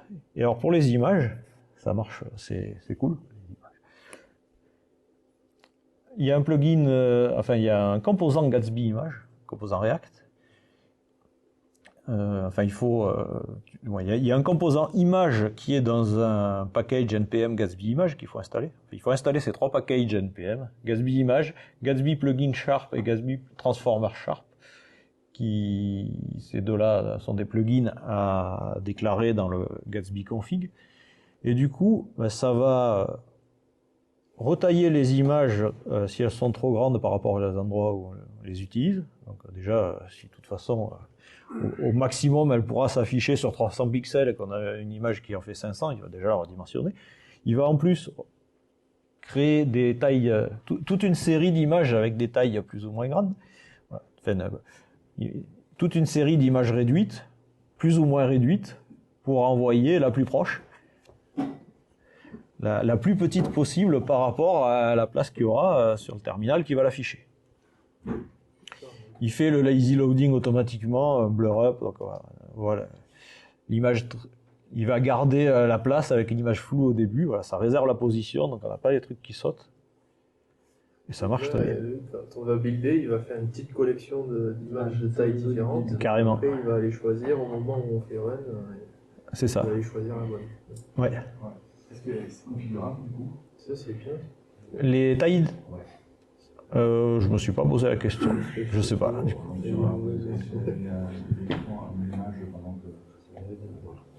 On lui donne. Vraiment long, sur un téléphone, ça fait une toute petite image, on voudrait qu'elle soit peut-être un peu plus grande. Est-ce qu'on peut retailler les... Ah, alors, ce que je ne sais pas, c'est si on peut choisir les tailles qu'il va générer. Par contre, pour l'afficher, oui. Là, on fait des media queries sur la taille qu'on a dans le... C'est le CSS, là, par contre. C'est-à-dire que le CSS va décider de l'afficher plus ou moins grand. Donc, c'est le CSS qui va déterminer l'emplacement. Ouais. Et après, lui, en fonction de cette place-là, en fonction de la taille qu'elle aura l'image affichée, il va prendre la bonne.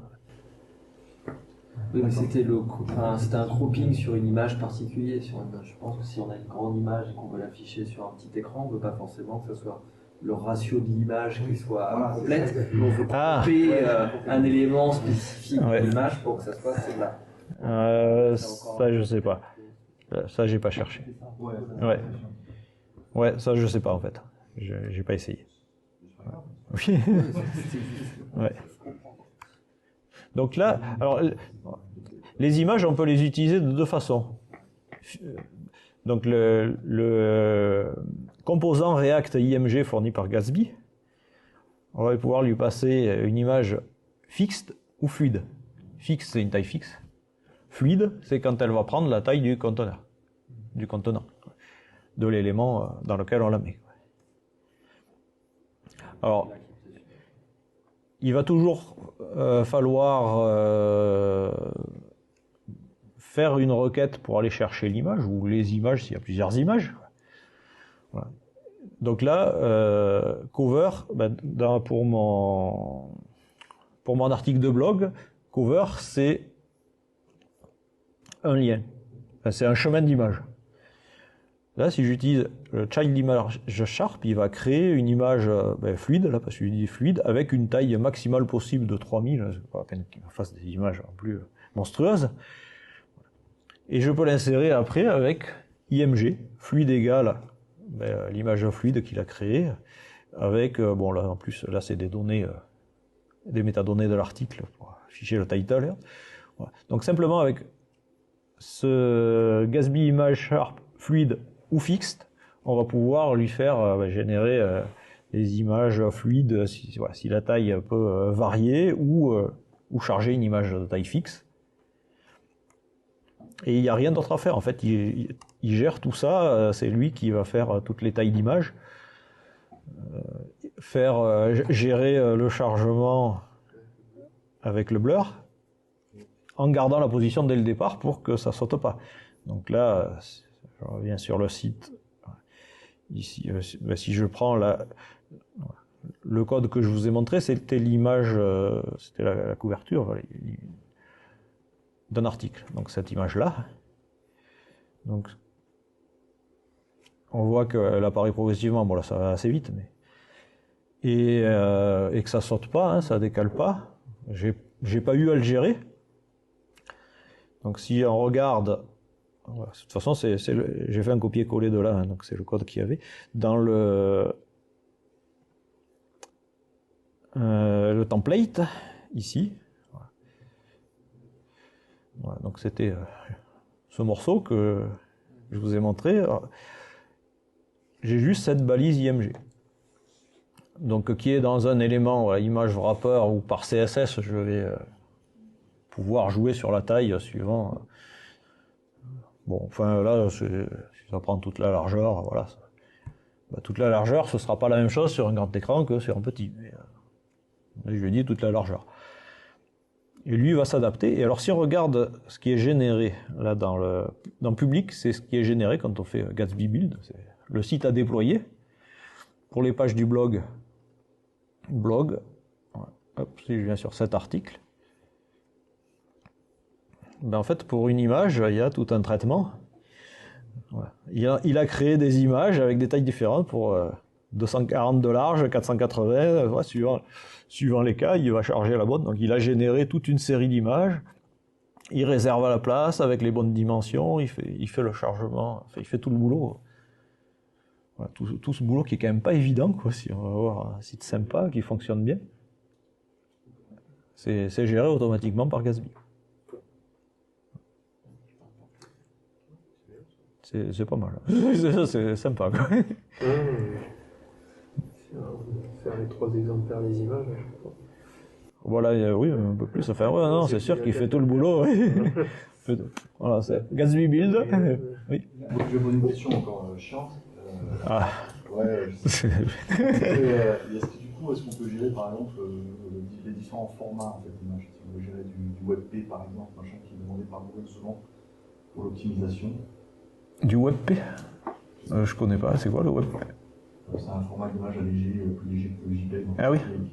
qui est recommandé par Google, mais qui n'est par exemple pas supporté par Safari. D'accord. Et donc on est obligé d'apporter et du WebP et du JPEG. Alors donc faut que j'aille en fait dedans pour voir si on peut lui configurer les sorties et les types de fichiers, les types d'export qu'il fait. Ouais, parce que là,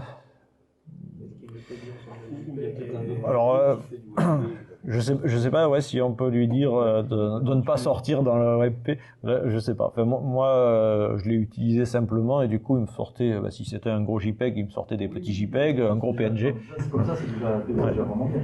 Parce que là, j'ai des images de différents types, mais il n'y a pas de WebP par contre, je sais pas. Les résolutions qui sont là, c'est un échantillon réglable ou pas du tout? Le Gatsby. Ben, je sais pas ça. Utilise le WebP. Voilà. Bon, après, On voit que ça va faire mine. les résolutions à peu près le truc assez classique. breakpoint, Ouais. 480, selon Ouais. les devices. Par exemple. Ouais. Je ne savais pas qu'il y avait le WebP qui était pas chargé. Ok. Ah ouais. Ça le fait, ça va. Il gère aussi. Ouais. Donc là, voilà, ça c'est ce qui est généré. Après, le déploiement, on déploie ça sur un serveur Apache, Nginx, ce qu'on veut, quoi. Il n'y a rien côté serveur. Me ferait utiliser c'est la version des images de l'optimisation. Ok. Ben, c'est vrai que ça simplifie la vie. Hein. Ah, il y a pas trop de- Oui, je suis bien d'accord. Ouais. Donc voilà, les images, c'est bien pratique. Oui. La balise fluide, qu'on a vu tout à l'heure. Ouais. C'était pas une balise, c'est un attribut, ouais. La balise. Ouais. C'est interprété par Gatsby. C'est un composant React. C'est React. C'est le composant IMG de React auquel on passe cette donnée-là. C'est IMG, quoi. Vous vous rappelez simplement. Oui, oui, c'est une image, quoi.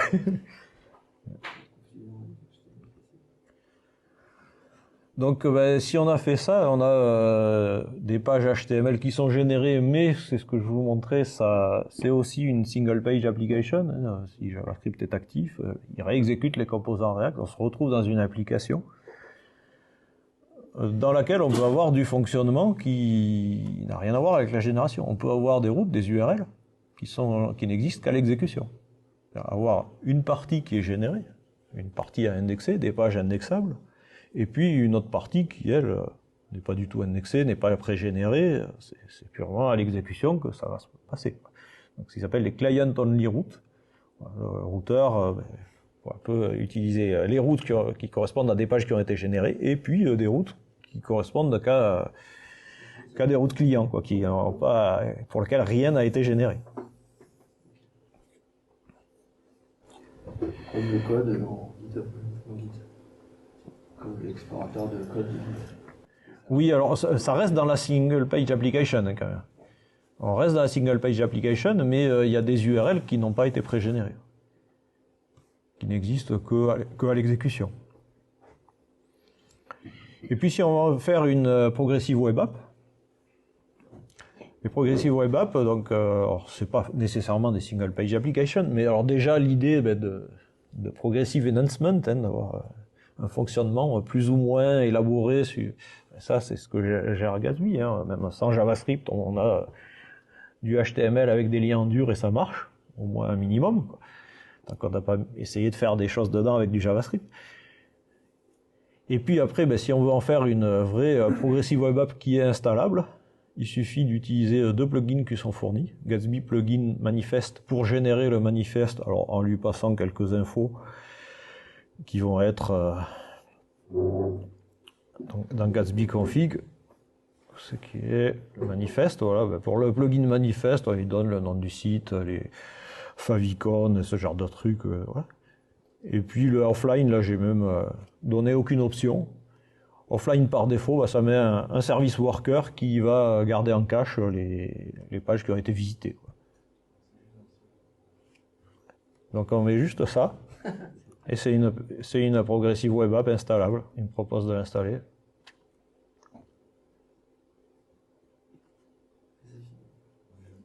C'est pas mal, hein. Il y a des bons côtés. Bon, après, on peut mettre notre propre code qui s'ajoute au service worker si on veut faire des choses plus élaborées. On peut lui lister des pages à précharger ou des choses comme ça, à mettre systématiquement dans le cache. Enfin voilà, déjà de base, hop, on charge le offline et ça peut s'installer en offline.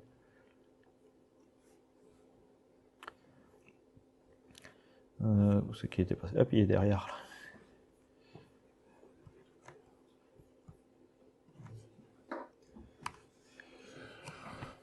Donc les usages de Gatsby, alors est-ce que c'est plus pour des sites, pour des applis?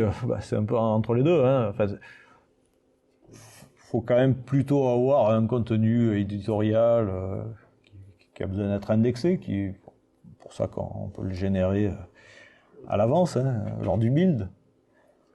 Bon, après, ça peut être juste pour la vitesse, si on a un intranet, même s'il est consultable qu'en interne, s'il faut être authentifié, ça peut quand même être pertinent qu'il aille vite, hein, si on ne veut pas que tous les utilisateurs de l'entreprise râlent.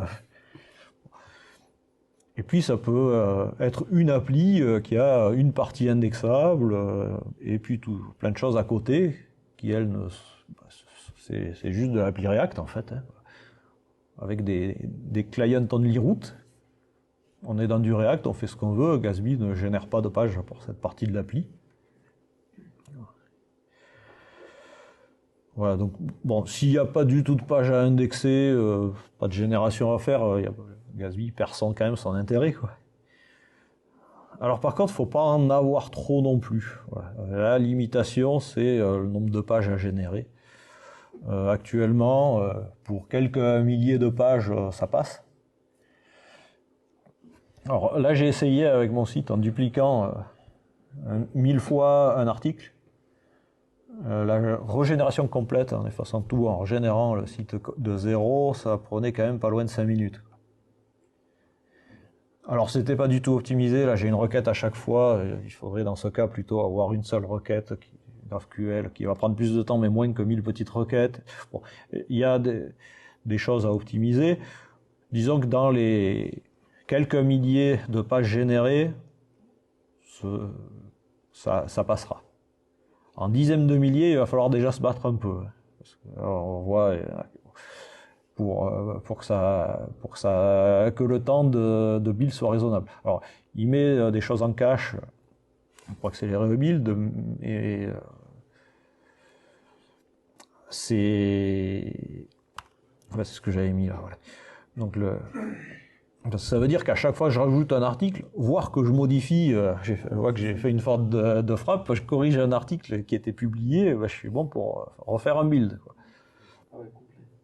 Alors complet, il y a des choses en cache, donc là quand je disais presque 5 minutes, c'était après avoir effacé le cache.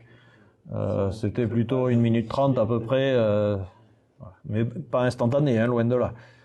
Alors, sur un truc qui n'est pas du tout optimisé. Il y en a qui font tourner des sites Gatsby à 10 000, 50 000, et il y en a au-dessus des 100 000. Mais au-dessus des 100 000, là, il faut commencer à se battre.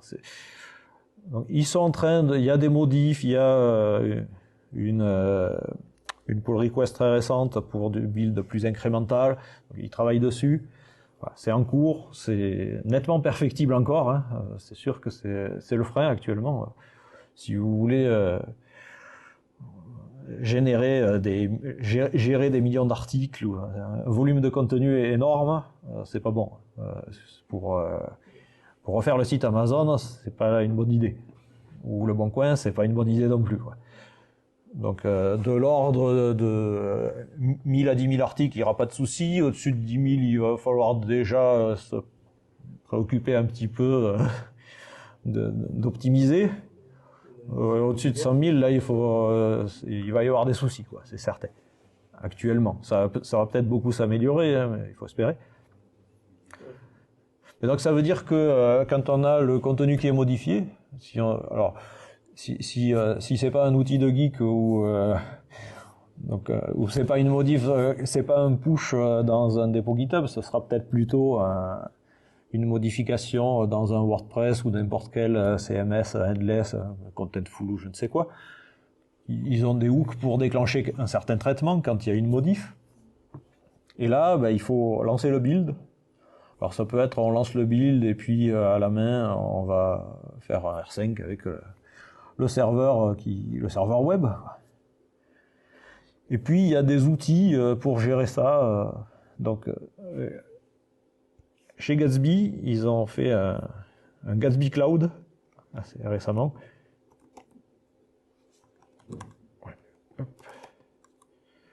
Donc une offre de build en cloud, 20 fois plus vite. Je vais pas essayer. En même temps, pour l'instant, il va pas lentement. En fait, c'est du build parallélisé. Donc c'est un cloud juste pour faire le build. Après, c'est à vous de publier. Enfin, il vous passe les fichiers, le résultat. Enfin, il vous passe. Disons qu'il va le déployer sur différents CDN. Et donc là, ça peut être une solution pour faire le build plus vite. Il y a une formule gratuite, une formule payante, évidemment. Et pour pouvoir même faire de la preview, avoir le build pas seulement en local, donc pouvoir prévisualiser des articles qu'on est en train d'écrire avec une URL différente de l'URL publique, quoi. Il y a des outils comme Netlify qui là fait le build et l'hébergement. Du coup, vous pointez votre domaine chez eux et ça peut être déclenché sur un commit sur GitHub ou sur un hook dans un gestionnaire de contenu. Hop, ça relance toute la chaîne de build sur Netlify. CircleCI, c'est aussi un outil de continuous integration ou continuous delivery en cloud.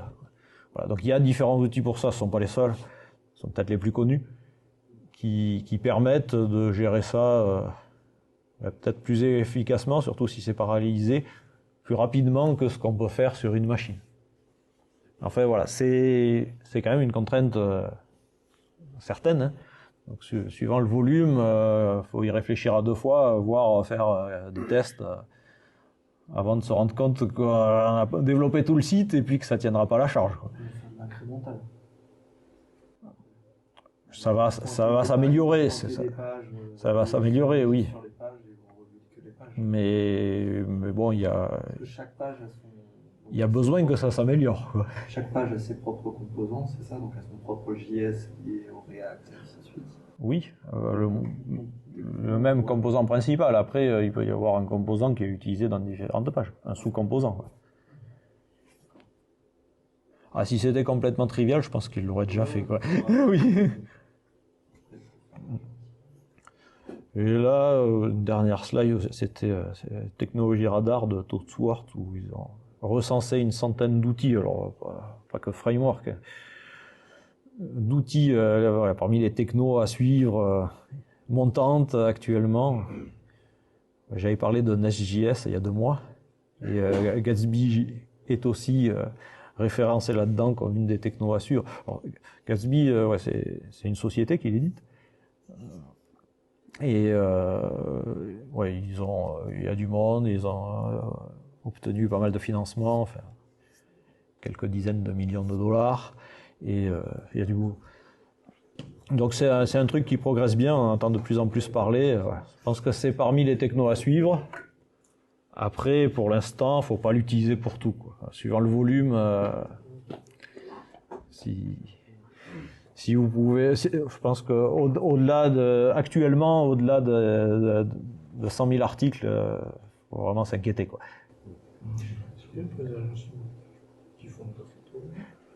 Donc il y a quand même beaucoup de sites, voilà, éditoriaux où on va avoir quelques articles qui sont publiés chaque jour. Bah, c'est pas un problème, quoi. Ça va prendre à chaque fois 5000 de bulles pour attendre que l'article soit en ligne. Ça pose pas plus de problèmes que ça par rapport au temps que ça fait gagner. Évidemment, sur Amazon où les articles sont modifiés, les produits sont modifiés certainement des milliers à chaque seconde, c'est même pas la peine d'y penser, quoi. Voilà. Il faut réfléchir à l'usage. C'est sûr qu'il y a un build à refaire à chaque changement. Enfin, à chaque changement. À vous de voir. On peut très bien dire on fait un build toutes les heures et puis si ça prendra les nouveaux articles à ce moment-là.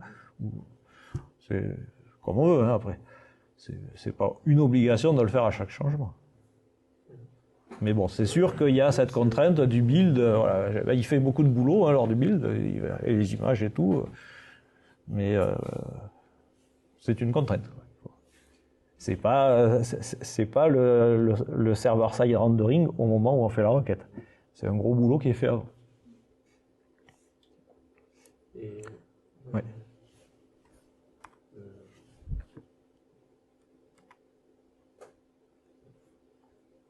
Bon, non, c'est ça, c'est que je pensais que ça stocke pas mal d'images, de démultiplier. Bon, ça va quand même jusqu'au plus petit. Et je me disais, pour vidanger toutes ces images qui se stockent sur l'espace. Sur le serveur web? Ouais, sur le serveur. Est-ce qu'il y a Gatsby a prévu justement non.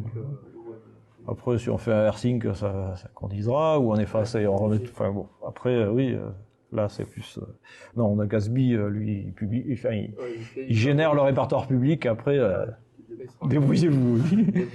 Oui, là c'est. Il vaut mieux quand même savoir où est-ce qu'ils sont mis pour voir.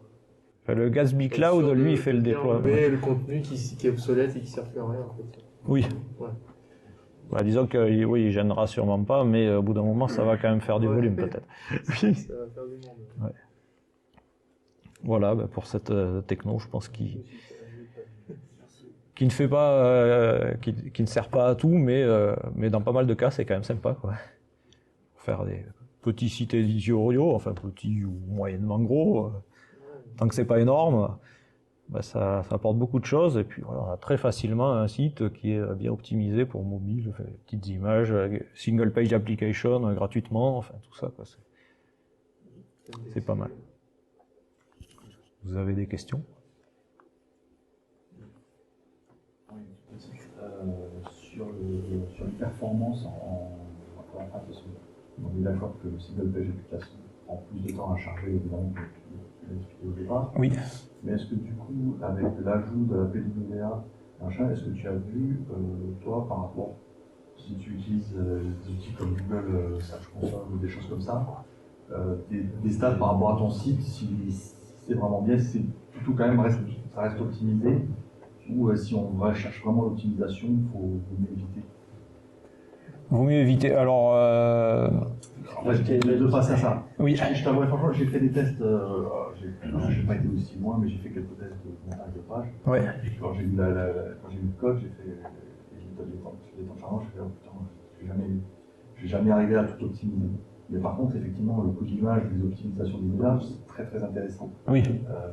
Mais le tout couplé, est-ce que toi, par exemple, quand tu as mis en ligne ton site, est-ce que tu le vois par rapport au référencement ou par rapport au test que tu aurais fait, est-ce que tu as cherché à l'optimiser ou pour l'instant tu as juste posé comme ça Non, alors pour l'instant, le site il est très jeune. Non, mais voilà, c'est ça. Ouais, non, pour le référencement, enfin des articles, il y en a 2 et le deuxième il n'est pas encore référencé, je l'ai publié il y a 2 jours. Enfin, donc non, sur le site il y a presque rien. Par contre, enfin, il a changé le truc. Et ça disait pas la même chose. Ah non, c'est le Gatsby Cloud là. Je suis pas sur le même, ouais. Je voulais le point .org, voilà. Donc la base de Gatsby, c'est quand même de faire des sites le plus rapide possible. Alors, le temps de build, c'est pas ce qu'ils ont le mieux optimisé pour l'instant, mais voilà, c'est autre chose. Mais vraiment, oui, là, ils font du site. Alors, justement, le fait qu'il y ait déjà le HTML qui a été rendu, ça va tout de suite afficher quelque chose. Évidemment, après, le chargement, dans les délais, la fin du chargement complet, ça inclut l'application, et du coup, c'est plus long. Google ne tient pas forcément compte de tout ça. Non, c'est ça, ouais. Ouais. C'est déjà dit. Ouais. Je regarde pas. Oui. Mais ça, nativement, on le trouve. Enfin, alors, c'était la page avec HTML, celle-là, avec JavaScript. Évidemment, je retombe sur la même image. Oui, non, c'est celle où il n'y avait pas de JavaScript, justement. Ouais. Donc, c'est pas le bon exemple. Si ça peut être intéressant de voir les temps de chargement. Ah, oui. Bon, en même temps, ça aurait chargé un JavaScript qui ne s'exécute pas. Ah, ça le charge. Ça aurait pu détecter qu'il est. Non, ça peut pas le détecter avant que. J'en sais rien. Est-ce que je me suis jamais posé s'il y a des balises script et que est-ce qu'il les charge ou pas, j'en sais rien en fait. Je me suis jamais posé la question. Donc là, audit, ouais, si je fais la version mobile.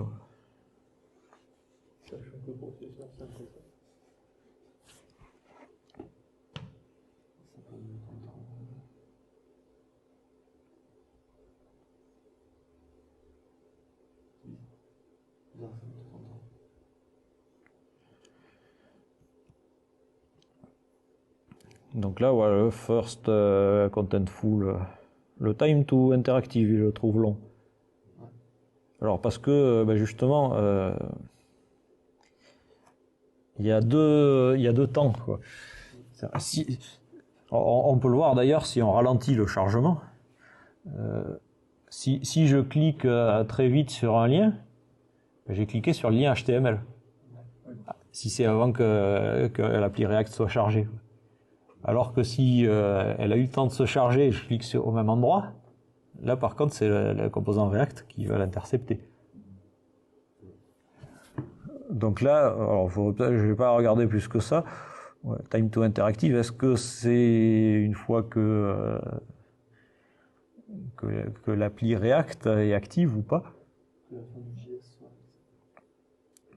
Parce que first contentful paint, ouais, qu'est-ce qu'il prend là-dedans?